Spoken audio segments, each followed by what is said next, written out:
ഏറ്റവും വേഗത്തിൽ 100 കോടി അടിച്ച മലയാള സിനിമകൾ ഏതെല്ലാം?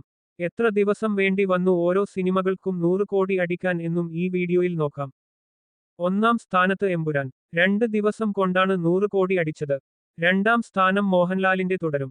6 ദിവസം കൊണ്ടാണ് 100 കോടി അടിച്ചത്. മൂന്നാം സ്ഥാനം ലോക ചാപ്റ്റർ 1. 7 ദിവസം കൊണ്ടാണ് 100 കോടി അടിച്ചത്.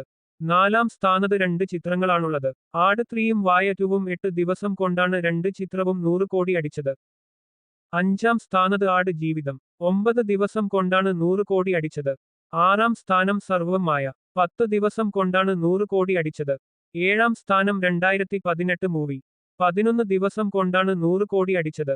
എട്ടാം സ്ഥാനത്ത് 2 ചിത്രങ്ങളാണുള്ളത്, മഞ്ഞമ്മൽ ബോയ്സും ലൂസിഫറും. 12 ദിവസം കൊണ്ടാണ് 100 കോടി അടിച്ചത്. ഒമ്പതാം സ്ഥാനത്ത് ആവേശം. 13 ദിവസം കൊണ്ടാണ് 100 കോടി അടിച്ചത്. പത്താം സ്ഥാനത്ത് മാർക്കോ. 24 ദിവസം കൊണ്ടാണ് 100 കോടി അടിച്ചത്.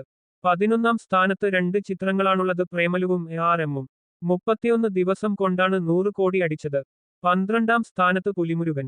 36 ദിവസം കൊണ്ടാണ് 100 കോടി അടിച്ചത്.